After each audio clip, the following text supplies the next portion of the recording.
ride with me to the other clans and we will defeat the sky people. You can't start the car. Johnny has the keys.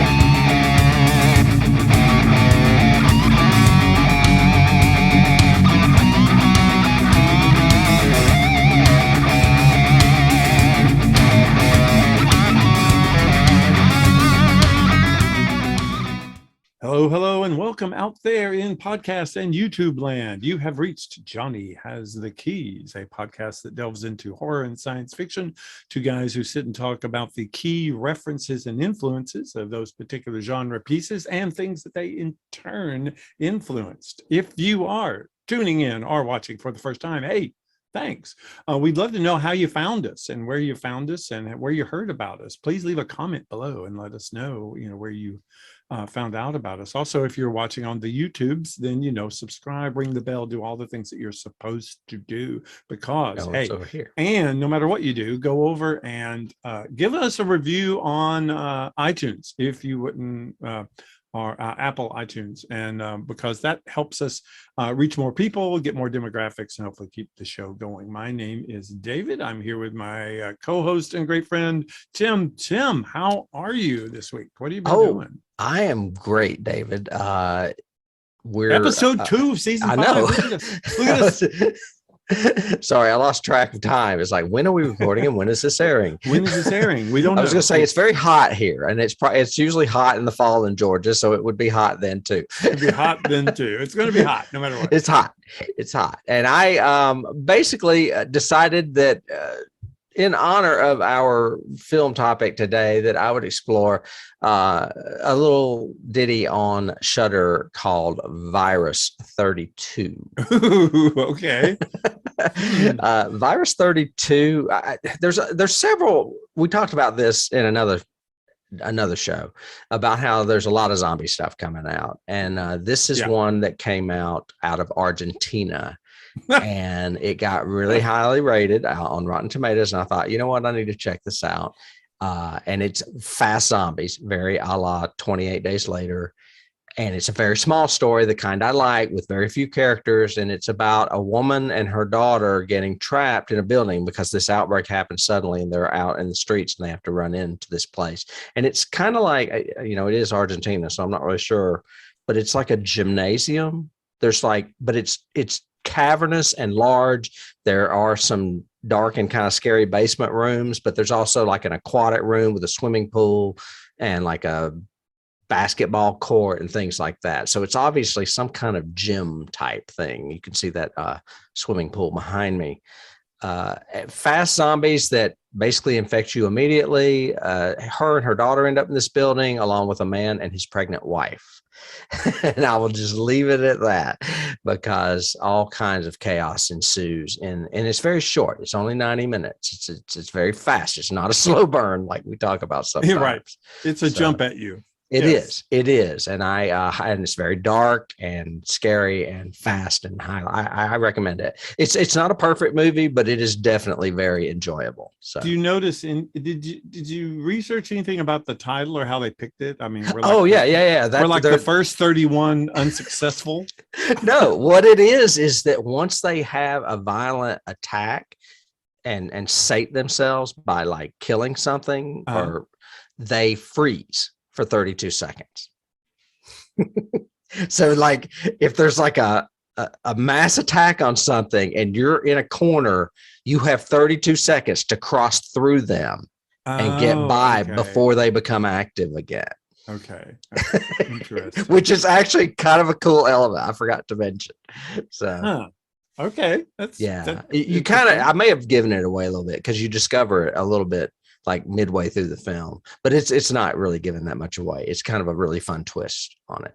So now, are there fast zombies? Are they the contort, break your bones, twisty Taiwanese zombies? Or no, they're more 28 Days Later. I don't know what it is about Asian zombie movies that throw in all those weird snapping bone things. Yeah. I mean, I like it, but this movie is South American, so no.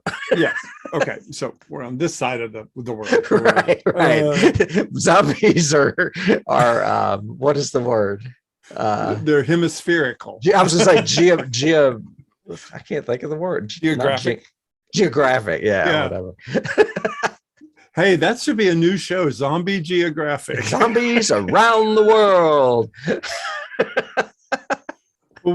Well, it's interesting. We each kind of went into our genre homes. I went back and finally watched the last season of Expanse and finally caught up, and will state what I've said for years. It is probably one of the best science fiction series ever. It is brilliantly done. It is well done. They stick to the books. James, I think it's James or S.E. It's S. I think the last name of the pen name for the author is Corey. I think it's S.E. Corey, but it's two guys that have written all 7 of these books. And now I've got to go back and read the books because I haven't, but I've talked to a couple of fans who read the books first, then have followed the series, and they all say, yes, it's extraordinarily faithful. It's really good, that what they cut works for, visual television kind of thing, yada, yada. So very excited about going back and rereading it or reading them, and then really encourage everybody to watch it. If you're a sci-fi fan and don't watch The Expanse, I don't know what's wrong. Something's weird. I wanted to say I saw something recently about the show, and I can't remember what it was, but they were recommending it as well. Yeah, fans have tried, it closes with such a nice series end. A lot of times that's hard to do. They either get real maudlin kind of thing when they end a series, or they do something that's gimmicky, like, it was just his dream in a shower, or that was the Newhart thing. No, the Newhart was a dream. What was it, Dallas? Dallas was the one that was a dream too, wasn't it? Yeah, but it was because Bobby was in the shower or whatever. No, he got shot. Well, somebody got shot. JR got shot on Dallas. Oh, that's right. That's right. Then 2 seasons later, it suddenly it was all a dream. Like nothing ever happened or something. Yeah, I can't remember. St. Elsewhere is the one where it was all in the mind head of an autistic child. Yeah. Yeah, I do remember that. I'm really hoping that they Walking Dead. I know that's coming up. We've got 8 episodes and that's it. And I mean, the comic book ends great because they do a flash forward into the future, and you see Carl and his wife and who all's left, basically. And it's kind of like a little bit of a curtain call, what's left. But wait, isn't Carl dead now? Carl's dead, but they can still do that with other people. Oh, okay. So, yeah. Carl went to college. He had to leave the show. But it was a great ending. So now a lot of fans are saying, "Oh no, we want another year. We want another year." And it's like, no, let it be what it was, and enjoy it, and just let it go, kind of. But that's what I've been doing. So I went to the stars, and you were chased by zombies. I was chased by zombies, and we're chased by zombies this week, I believe. We are actually. Boy, are we. Yeah. I wanted to start off by saying, we're doing 28 days or 28 weeks later this week for our topic. But I wanted to make note of, we don't do a lot of sequels. So I've started putting some sequels on our list. And this is one of the first we've done since that trio of double features back in season 2 or 3, where we did Terminator and Terminator 2 and Friday the 13th and Friday the 13th Part 2 and those. Right. I don't really think we've done a sequel since we did those. Can you think of one? Well, Fury Road is essentially a sequel. Yeah. Okay. You're right there. Mad Max. So we have done a few, but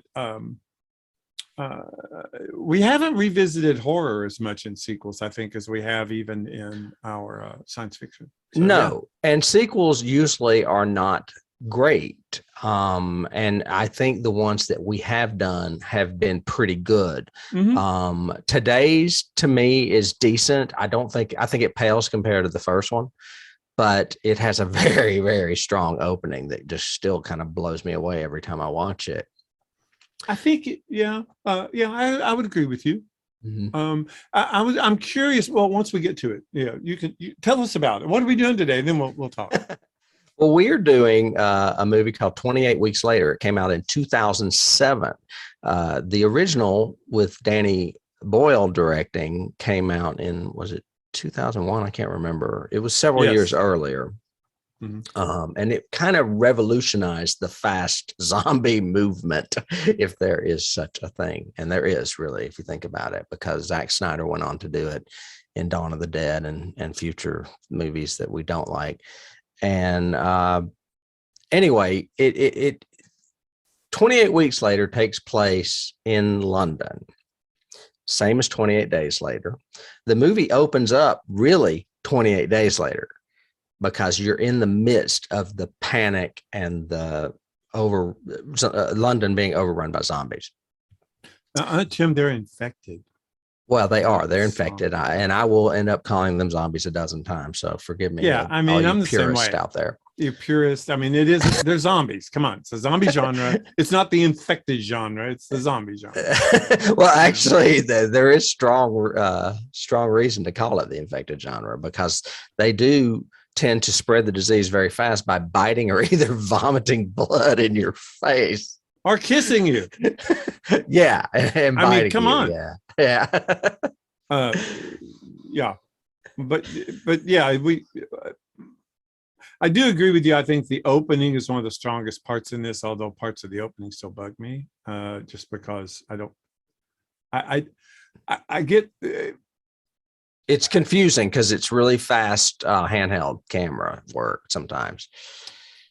Yes, I think his style but I think his style is very interesting. I think it was obviously inspired by Boyle, because Boyle, was popularized. I think one of the big things that came out of when we did 28 Days was, all that desolation in landmarks. I mean, you're looking at at Parliament in the background, and he's crossing the bridge, and there's paper, and he's totally alone. And this whole, I've got in my notes, 28 Weeks Later is like, an aerial travelogue of London, kind of, because there's all of these impressive landmark, aerial shots of London. Yeah. But I love his style in this cinematography wise, because he goes from these great big huge aerial looking down shots to like intense close-ups or handheld that's really erratic, shaky. Yeah. But not so much that I lose focus. There's only two sequences where I thought he went too far, and I kind of lost it, and it didn't work for me. Because Michael Bay does that all the time. You can't really tell who's fighting who in the Transformer movies, because it's so shaky and so intercut. Yeah. I don't want to get the Blair Witch thing, and that happens sometimes in this movie to me. Yeah, lots of handheld. Right. But anyway. I thought Boyle did a better job. First, a brief synopsis. We start off with a couple, and they're barricaded in a farmhouse with some other people that are clearly not their relatives. They've just all kind of congregated in this farmhouse.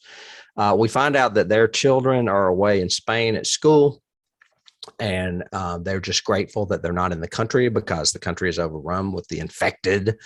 And the house is compromised. I won't go into details, but all of a sudden, the man and the woman, they take a child in, and that's what compromises them, because he's obviously been followed by these infected.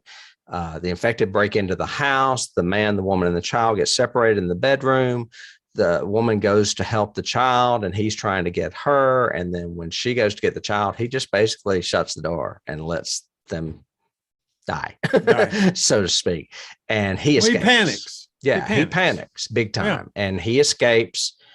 And then we cut to 28 weeks later, when basically the infected have died off from starvation, and the disease is all but eradicated. And we have scientists and American military in London trying to figure out, what happened, how to prevent it from happening. And the children come back from Spain and find that their father is now managing like an apartment building for refugees. And they go to be reunited with their father. And he tells them that their mother is dead. And the kids decide to do what kids do. They sneak off and go to their old house, where they find the mother alive. She has survived, which does not paint a pretty picture of their dad at all. Their mother has different colored eyes. You see that in the poster behind me. I think that's kind of cool that they did that. And she has a somewhat natural immunity. She carries the virus, but she does not become one of the infected. So the scientists are very interested in her because they think she's got maybe the key to solving this infected outbreak. And when the husband goes to visit her, she, of course, remembers what he did in abandoning her. He kisses her a little overzealously, I thought, for someone lying, in a hospital recuperating. And she clearly bites his tongue as he's kissing her and passes the infection to him. And all of a sudden, he is infected and goes out and reinfects all of London, basically, in a matter of minutes, because, he's biting military, they're spreading it, and all of a sudden there's a total outbreak again. And then the movie becomes about the woman. I guess would you call her a nurse? I guess you would call her a scientist. It's Rose Byrne, realizing that the children could potentially have this trait that their mother has, and that it's very important that they be rescued because they could potentially be a cure. Because basically the Robert Carlyle character, Don, kills the wife after he becomes infected, just, kind of beats her to death, and goes out and starts infecting the city. The main military character we know is, I can't remember his name. He's played by Jeremy Renner, Doyle. He ends up not liking how they're handling it because basically they're telling snipers just to shoot everybody. Don't worry about it. Just shoot everybody, even survivors. And he is not happy with that. He ends up on the street with the kids and the scientist tells them that their lives don't matter. The kids do, because they're the most important things. And they're trying to get these kids out of London, as London is being firebombed by the US and trying to contain this outbreak. And that's basically the whole story. It's smaller than I said, really. But what I really like about this story, one of the things I think that's a very positive thing about this story, is that it's unique in that there's really no protagonist for a very long time. You don't know who the protagonist is, because you start with this couple. Then you realize it's no longer a couple. The father escapes. Then all of a sudden it becomes the children are the main characters of this story. Well, they are, but I would disagree with you. I would think that it's a handoff. I would think the father is definitely the protagonist, up until he becomes the antagonist. And now the children really become the protagonists. Well, and then you also have the characters of the scientist and Doyle, and that scientist's name is Scarlett, by the way.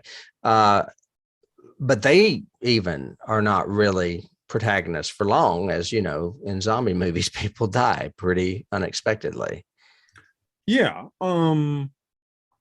I thought, I have some tech questions to begin with, production questions before we get into details. So was Danny Boyle involved in this at all? I was going to get to that. As far as background, Danny Boyle really wanted to direct this movie. And Alex Garland, wrote the original. The same guy that did Ex Machina wrote 28 Days Later. Right. But he didn't write this one. They were both involved heavily. But he was committed to Sunshine with Cillian Murphy.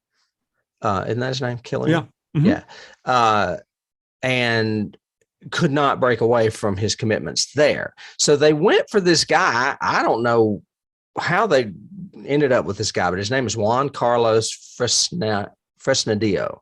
The only thing I know that he ever directed was a movie called Intacto, which was like an Oscar-nominated foreign film. He has an upcoming movie called The Sword and the Stone, which makes me curious because it sounds like King Arthur. But he couldn't direct it because of his commitments to Sunshine. So this Juan Carlos guy did it. Cillian Murphy and Naomi Harris could not come back also because of commitments. Obviously, Cillian was in Sunshine. I have, as far as a writer, there were 4 Hispanic writers, but it was Alec Garland's idea to use the timeline in the beginning of the film, the 28 days later, 28 weeks later, that kind of thing. So it seems like Boyle and Garland were involved in development, but then they were pulled off and they got the second unit in to, direct and write it. And Danny Boyle actually did some second unit directing too. Oh, okay. Yeah. Okay. Because my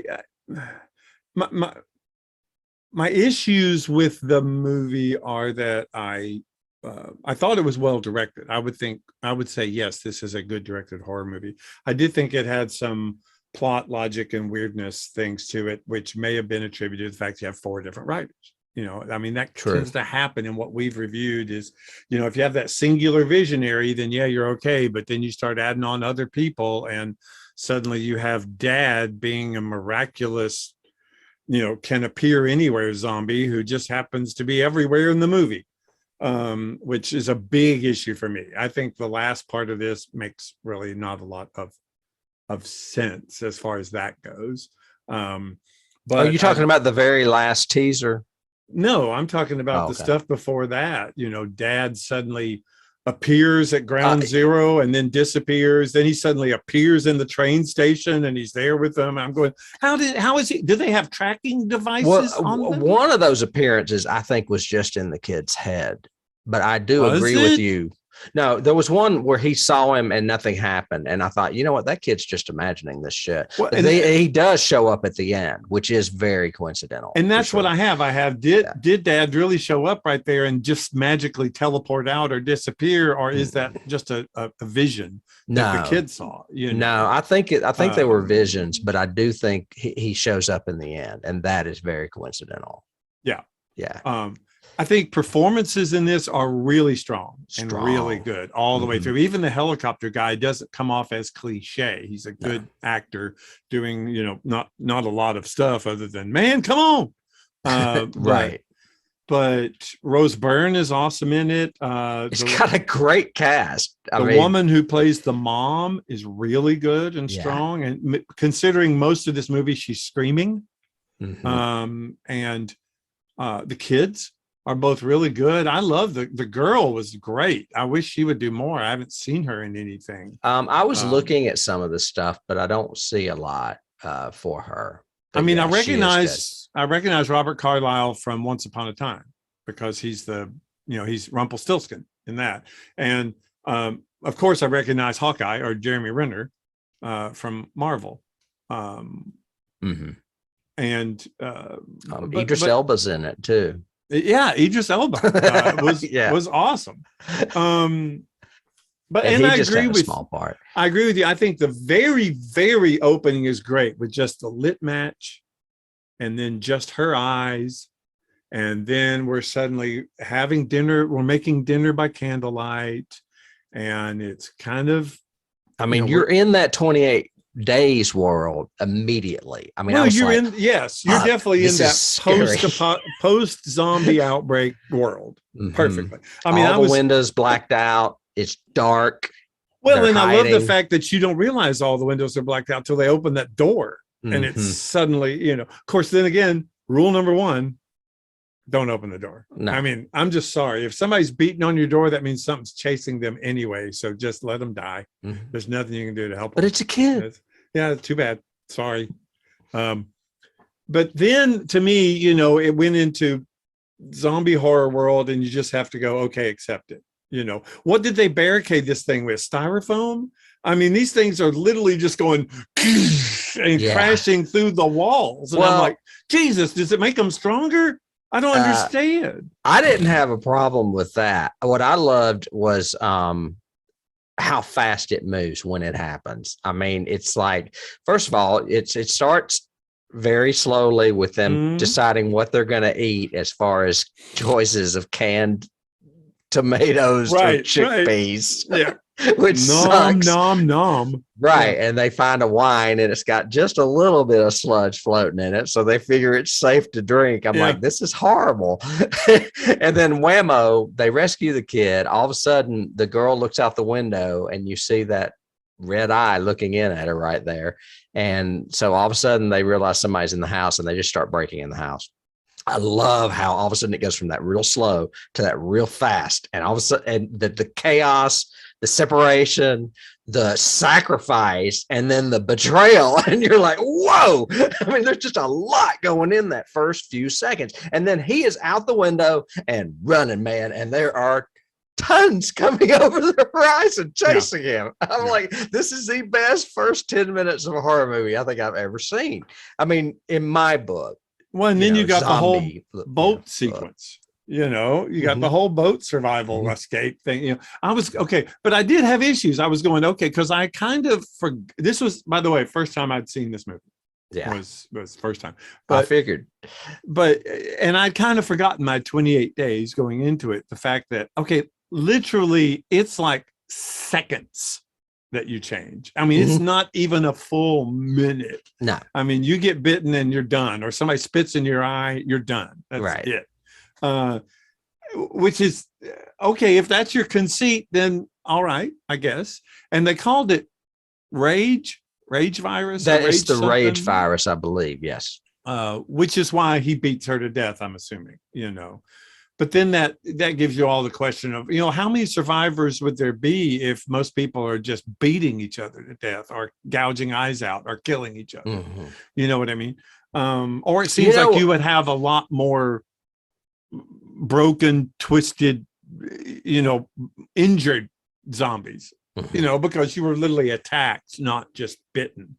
Kind of thing, I don't get the impression that they're feeding off the dead in this. No. I get the impression that they're just spreading, frenzying, And I was trying to think, is there a virus that works that fast? I mean, I guess we've got nerve agents that work within seconds, so there must be viruses that work within seconds. It's scary to think about.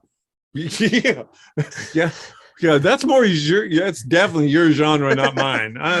Jesus, I would go, no, I'm just blow my brains out. There's no way. I have so many things I want to say. I will come back to plot a little bit later because I have some ideas I think that would have strengthened the script.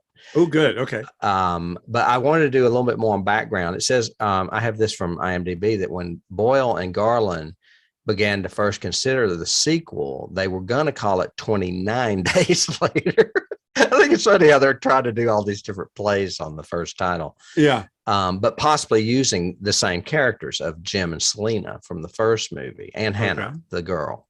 But it was dropped in favor of doing a time frame. So that's when it went to 28 weeks later and focusing on the SAS team sent into London to retrieve the prime minister or the queen, which sounds a lot like Escape from New York.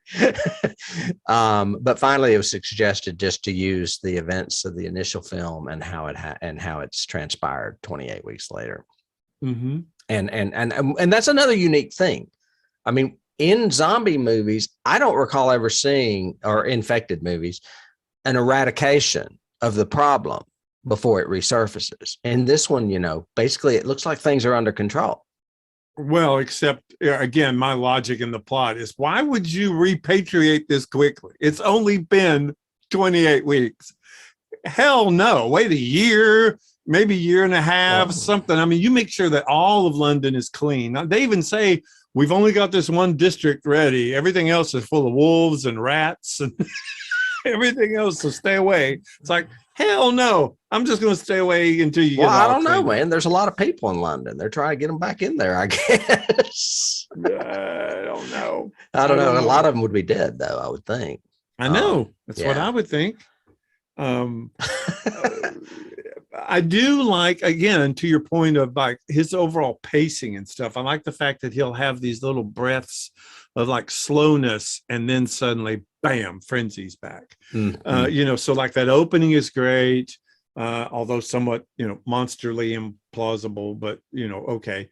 But then it gets to the slow aerials of London and all of that, and you're seeing one. And as much as I fly and travel and everything else, it was kind of creepy to see only one plane land, Right. and one plane pull up to the terminal, And the then, airport like be empty. Yeah, empty, Yeah. empty. That was I was going, ooh, that's creepy. And then you get the backstory of, welcome back to London. Here you are. Here's the rules. Yada yada. We see Dad. And everything basically takes this kind of semi-slow scare up until Mom comes back and Dad gets infected again, and then we're suddenly breakneck 100 miles an hour again until we meet Doyle, and then we kind of can slow down and have some moments. Did you see that twist coming, that the mother was still alive? I love that twist. I did not, but I love the way they made you suspect, because he opens the door and you're seeing all the stuff around and the food and everything. And I'm going, okay, so he's going to find a zombie that's living in their attic or something. But then there's the picture of them, of the family. And I was going, okay, wait, is that? And then you just saw her eye, and I went, oh my God, now she's going to be killed by his own mom. And then suddenly, no, she's good. Yeah. And then you're like, why isn't she dead? And you realize, oh, she's got an immunity to it. Right. Which is that nice idea. Nice idea. But again, then you get into all the plot holes of the janitor can just walk into the infected lady's room. Really? Yeah. This card can't be that freaking good. There's no damn way. I guess the problem I have mostly with this film is that I get really bored with military zombie films. We're like, all of a sudden military's everywhere just shooting things. That's one of the reasons I don't like Zack Snyder. It's like, I don't know. There's something about, I like seeing the average person survive without all the military crap. And I know from experience that there's a lot of military zombie books out there. Right. Yeah. I even, there are.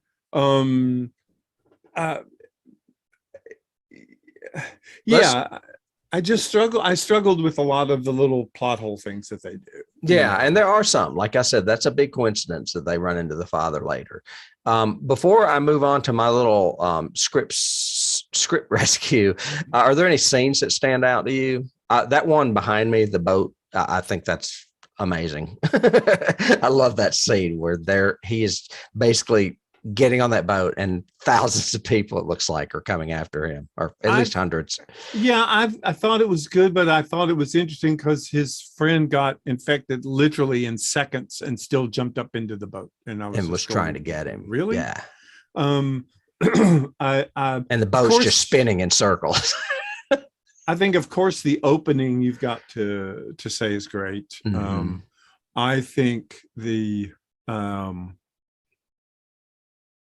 trying to think of other scenes that stood out. The subway Charing Cross Station scene, photography wise, stood out to me, but it's because of a key. It's because it reminded.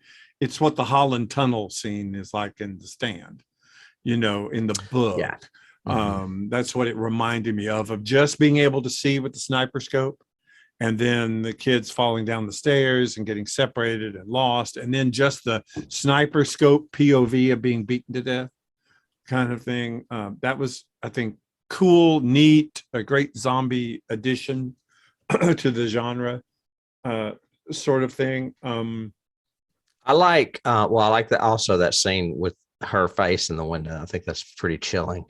It's the same scene though, when he's escaping and abandoning her. Yeah. I like the,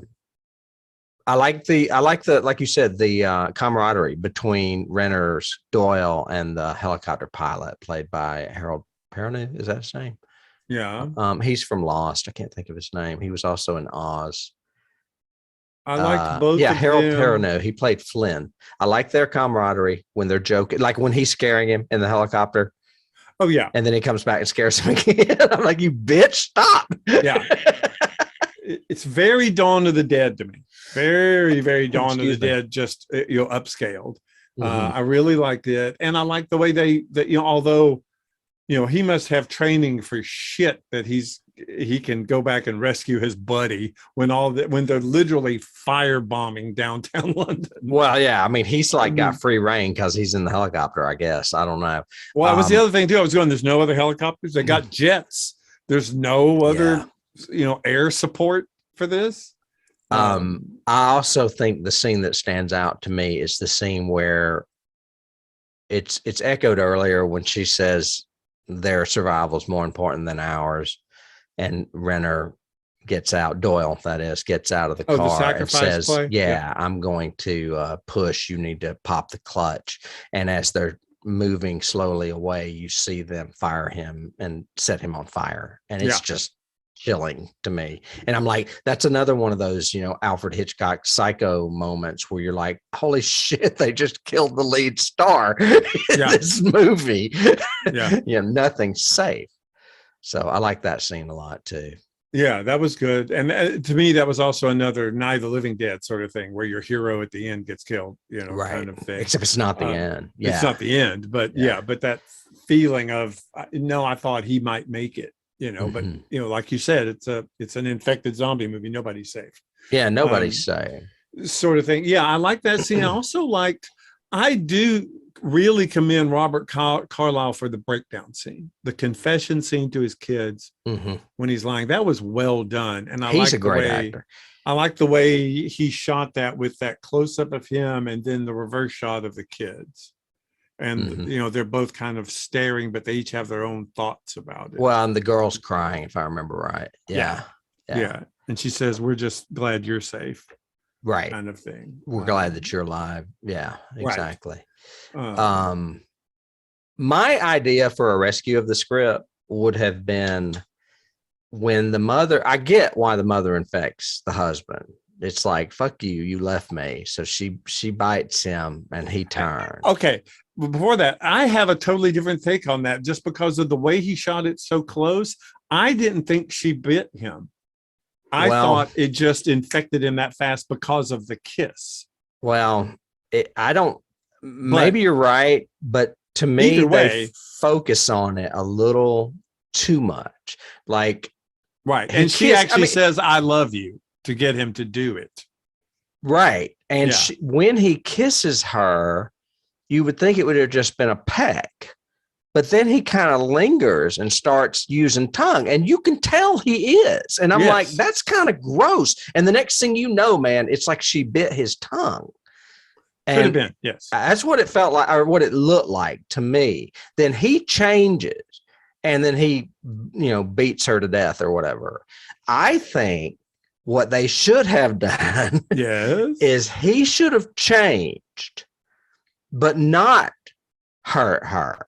Because she has the genetic, she's a carrier.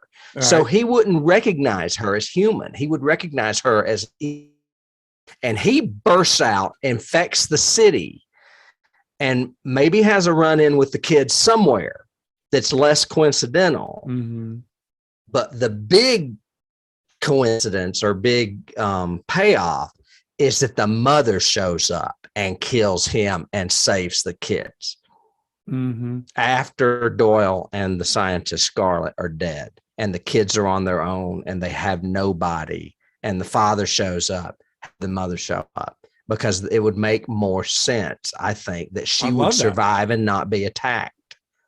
Yeah, I like that too. I also and it could have been, had there been, some form of medical or military presence there, he wouldn't have been able to get in the first place, but some kind of explanation or whatever. So maybe there's some nebbish dude there that's watching that can relay it to Rose Byrne's character. Because what I'm trying to say is his transformation took a while. They have spent all this time showing that, you literally change by the time you fall off the freaking boat, you are infected to jump back on and try to attack your friend. Yet he bangs against the wall, goes in the corner, lays down, rises, moves around, falls over. And I'm thinking, oh, is that because he maybe has some component of the, or maybe it's because of her status. The fact What's that what I she's mean? carrier and Or not does really infected. or does he have some form of the immunity? And both of them combined is what makes the kids immune. I don't know. But but maybe somebody could have explained that somehow or said something like that. But I do like the fact of him just being the one to infect those that were trapped in the underground bunker or whatever, because he's the one that does. He's we've got this guarded, protect all the civilians except for that one door at the far end where the guy kind of wanders up and almost kills his kid, kind of thing. But and then she's the payoff in the Underground Railroad scene. She shows up there, and that would be. Yeah, I just think it would have been cool to bring her back again. It would have also echoed the fact that they brought her back in the first place. It would have been like a double twist. Yeah. But anyway, I mean, that's I tend to get bored with the military, and that's why I bring these human aspects back into the story. I totally agree. Yeah, because I was going, okay, so that Code Red was your plan. That your plan was just kill everybody. Yeah. When it comes down to it, kill everybody. Yeah, and the scenes with Idris Elba, even though he's in them and he's good, are so cliche. And I'm like, oh yeah, let's cut the military command saying something stupid. And that's basically every one of his scenes is that, oh, we're going to firebomb the city. Oh, we're going to, the final stage of eradication or whatever. Yeah. Yeah. And why would, and where is this command base? Because I thought it was in the same district, but they're firebombing that whole district. So they're killing themselves. Big Ben. It's in Big Ben. It's up top. It's up top where they can see. Yeah. The London Eye. They're riding on the Ferris wheel. Yeah, that's it. All right. Well, I could talk a little bit about cast. I do not have a lot of notes because this was pretty much the cast that was cemented to go with. I don't. Well, first of all, Robert Carlyle is one of the strongest suits of this movie. One of the strongest people in it, really. He, originally we talked about this when we did 28 Days Later, a few seasons back. He turned down the role of the Christopher Eccleston part in 28 Days Later, the military guy that was such an asshole. Do you remember him? Yeah. Yeah, that was originally supposed to be Robert Carlyle because they all have a relation to Boyle. Carlyle was in Train Spotting.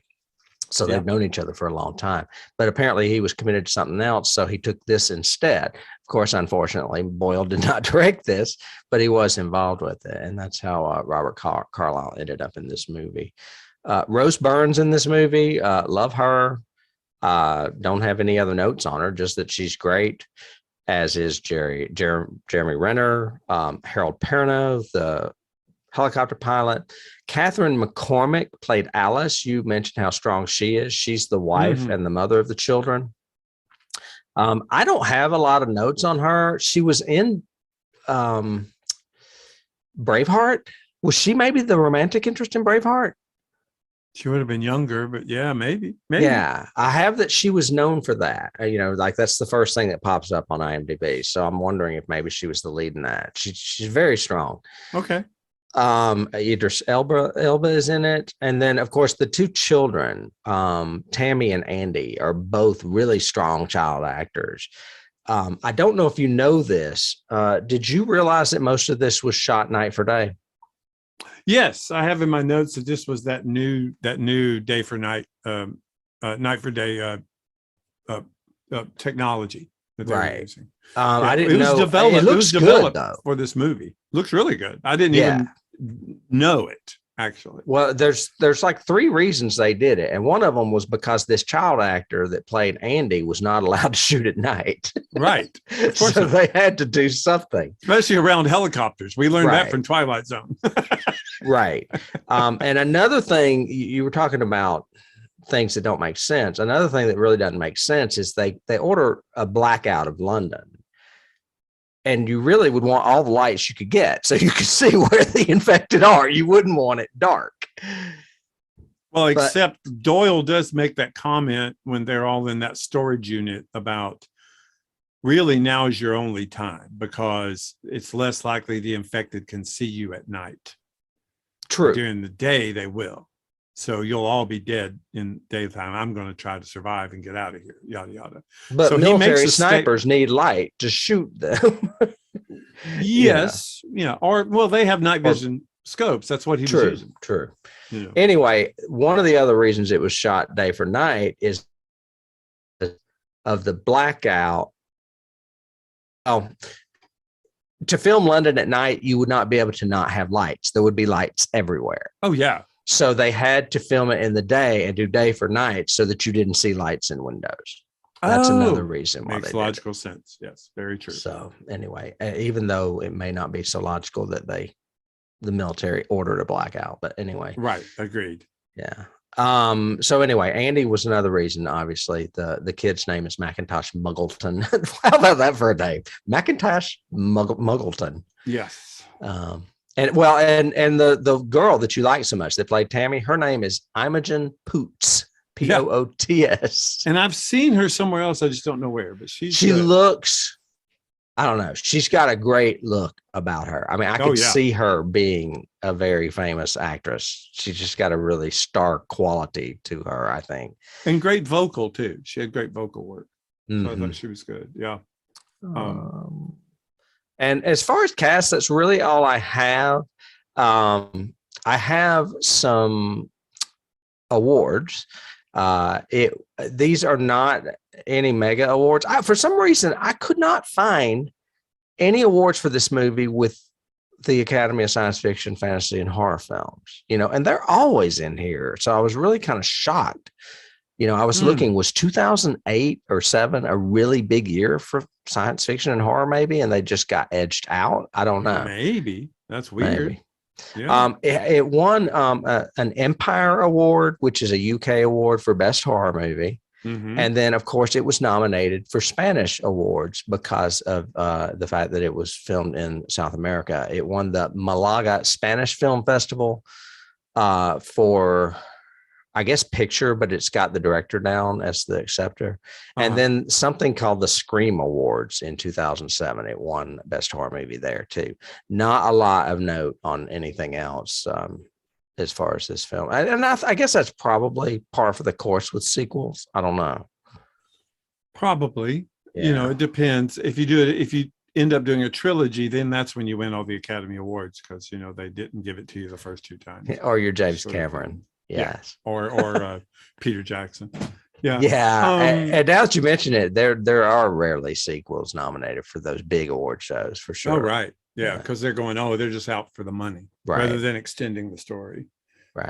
Which again, I think this does extend we talked, I think, for Mad Max, our Fury Road, that the best sequels are the ones that take the situation that you either started or ended with in the first one and they expand on it and make it doesn't necessarily have to be bigger, but it has to at least, continue the through line of what you were trying to tell. And this halfway does that. Yeah, it does.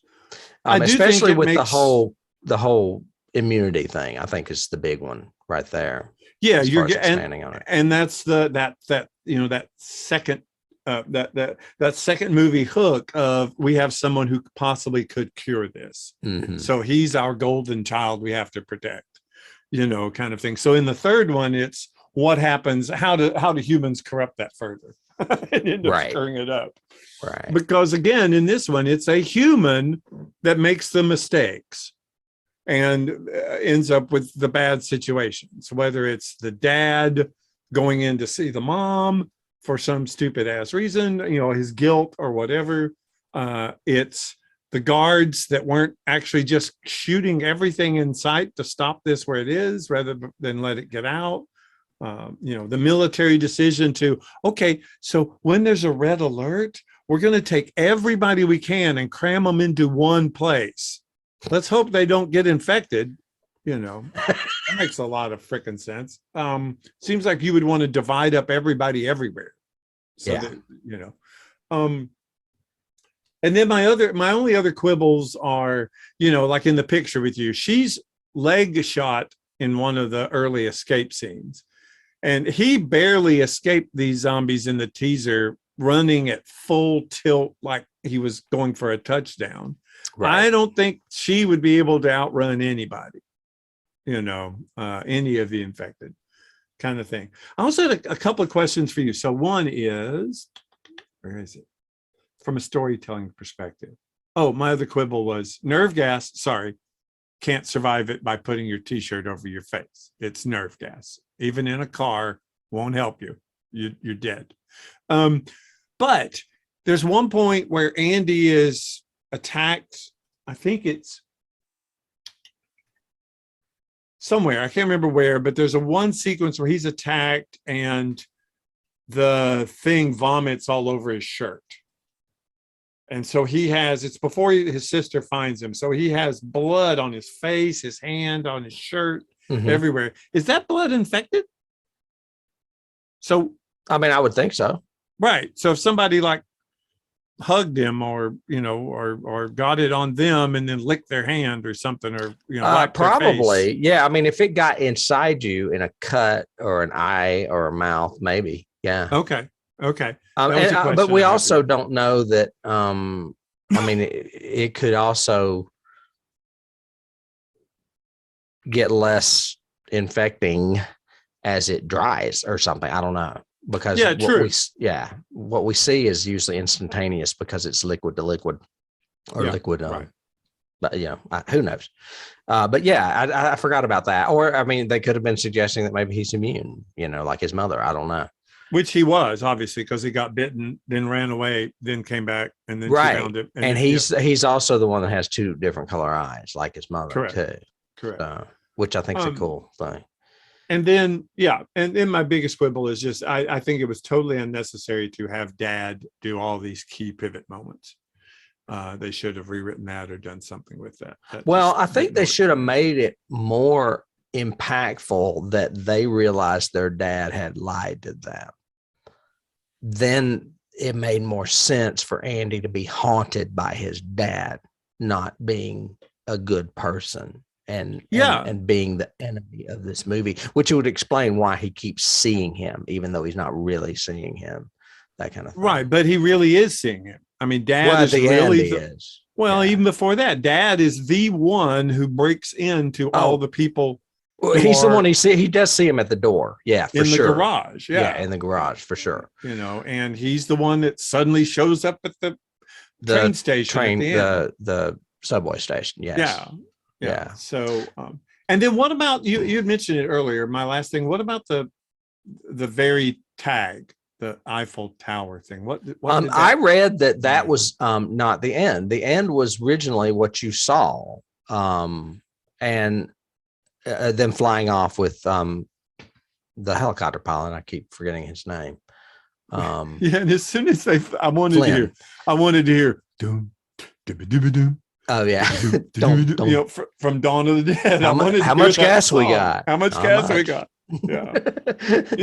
Yeah. Well, that was the original ending, and like days before this movie was supposed to be handed to, like 1 or 2 days before this movie was supposed to be handed over to Fox or whoever it was that distributed it. The director came up with the idea, oh my God, we need to do this. And they flew to Paris and like guerrilla film made that last little tag with the erratic camera movement and the brief shot of the Eiffel Tower, which makes you think, things went bad. And now it is in Paris or in London, or not London, France. Well, my question though was the scene right before that, which was basically showing the helicopter and nobody there, and you're hearing military voices, and it's obviously the helicopter because it pans up and it has this little picture with his girlfriend and says Dad and all that. I mean, it doesn't necessarily mean they brought the infection there. Perhaps the infection was already there and we just didn't know it because it happened during the time span of this movie or something. Right. Of course. True. Yeah. Yep.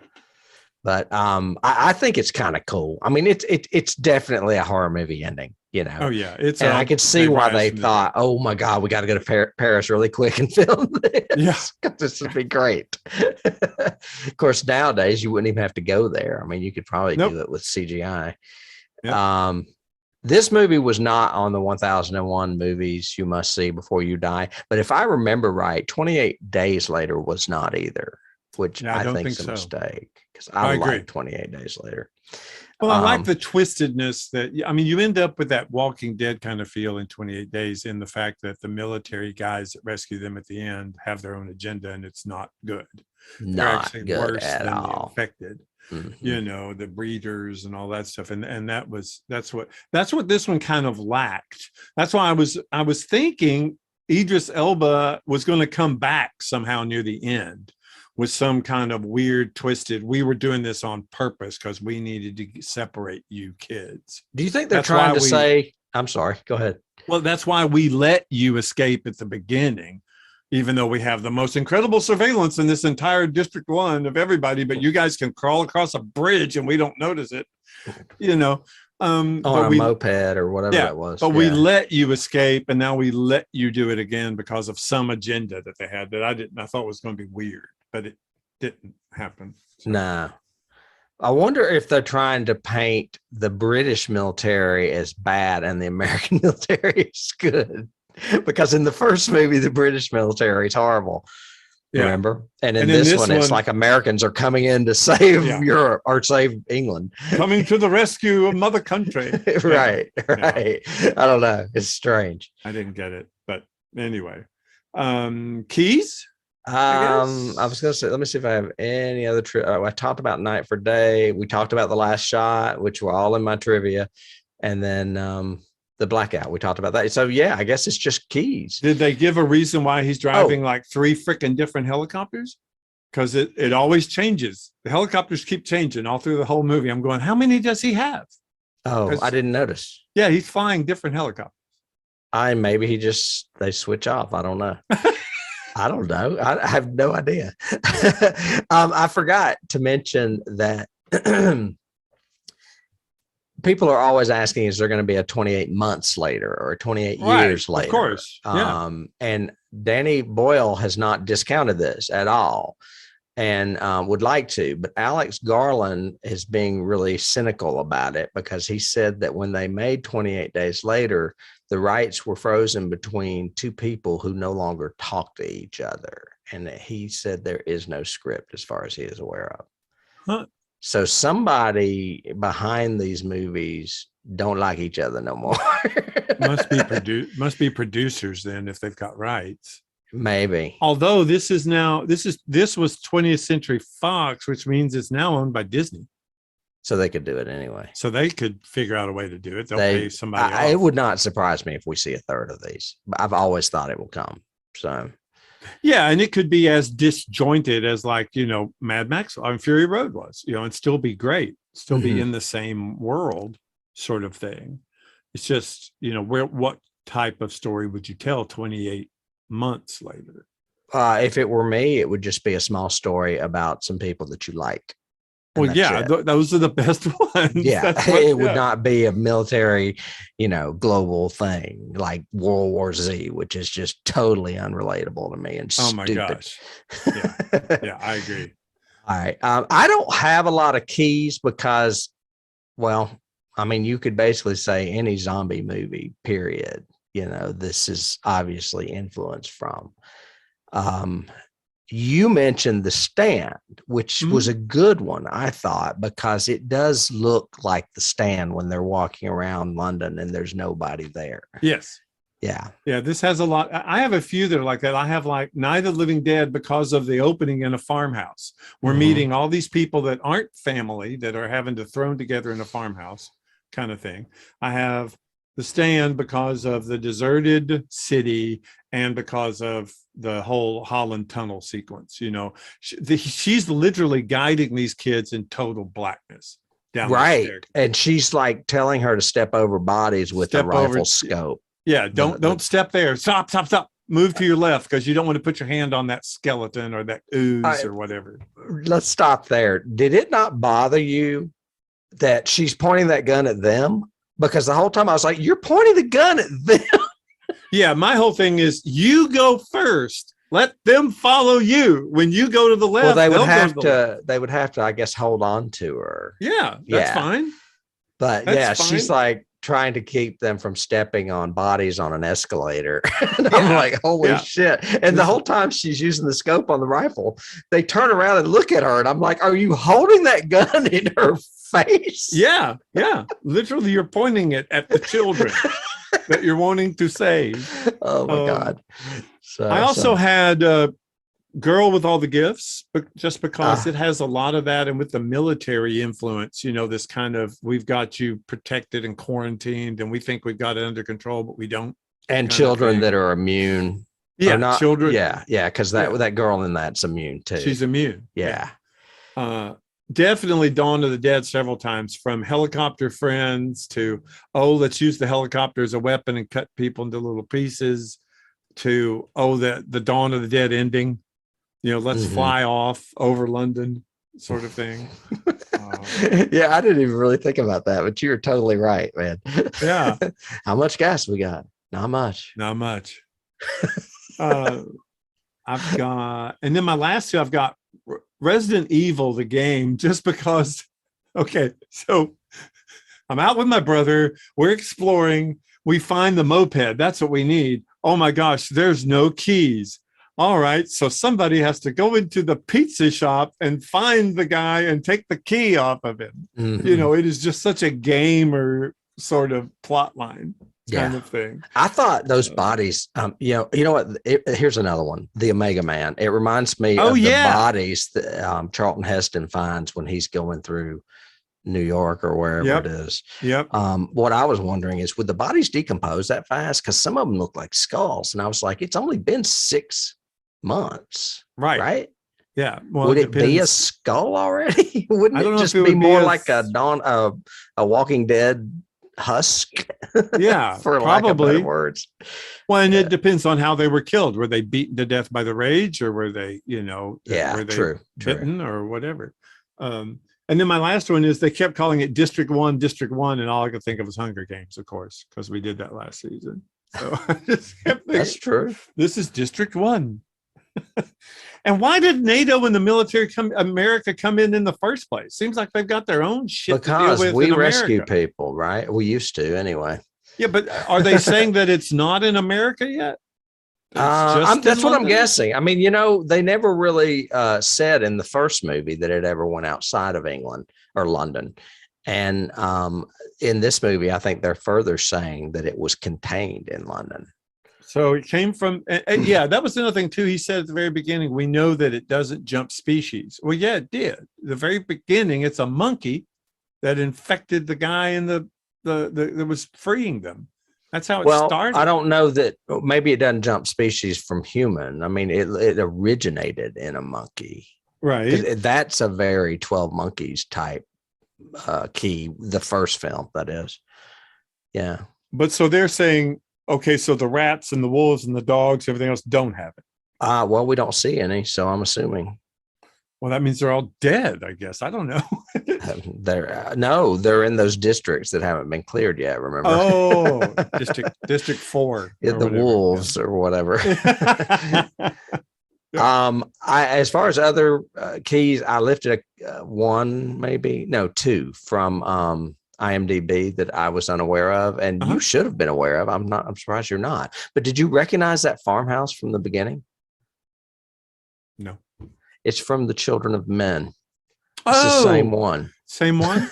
Okay. So that's what I would call a set key or a plot, not a plot. Production key. Production key. Yeah, definitely. Exactly. And then also, and this is just, of course, 28 days later is a key, but for some reason, you know how directors have signatures.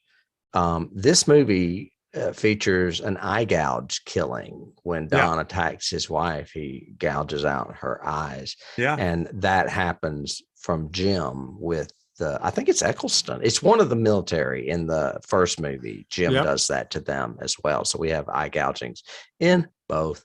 So there's a gore key. And, but anyway, I mean, I would recommend this movie. I don't think it's a perfect movie, but to me, it's a fun sequel, and I can watch the first 10 minutes over and over and over again. I think it would be a cool double feature with 28 Days, of course. Mm-hmm. Let's combine them both and watch them back to back would be cool. Yeah. thing. Yeah. Yeah. And I didn't dislike it. I even the plot holes as weird. I was just going, it's plot convenience kind of thing. Still were okay for me, but mostly because I really liked the cast and I liked what they were doing. Yeah, I was going to speculate on that. So were they all just coming into their stardom in 2007? Because this was a grab as far as cast. Oh God, yeah, Renner and Rose Byrne before bridegrooms or bridesmaids or any of that. Yeah. Well, and that Glenn Close series she did, I can't remember what it was. Oh, Damages. That was the first thing I saw her on. Yeah, but she was awesome. Idris Elba. I mean, all three of them are like huge grabs now. I mean, oh yeah, yeah. I mean, both Idris and Renner are Marvel guys now. Yep. And definitely. But then you already had Robert Carlyle, who's great. And lost my train of thought. Who's the other one? Oh, that Harold Perrineau guy, who is just a great, what I would call character actor. I've been watching him since he was the guy in the wheelchair from Oz back in the 90s. And then he was also on Lost. Yeah. So yeah, great cast. That's probably one of the strongest suits of this film. Agreed. Yeah. I think they did all of that really well. Yeah. So I guess we would recommend this. We hope you guys liked it and liked what we said about it. If not, or if you do, let us know. We'd love to hear a comment from you, an email from you. Send a snail mail. We don't care. But we would appreciate any kind of review, like, subscribe, that kind of stuff that you can do for us. It just does help us keep doing this. And we hope that every week we do a little bit of different things, and next week we'll probably be doing something hopefully more sci-fi. We'll see. We're going to go back a few decades. Have fun. Some classic sci-fi for that. But until then, Tim, board up all the doors and windows, and don't let anybody kiss or bite your tongue off. Rage. Yeah. See you next week. All right. Take care. Bye. Bye.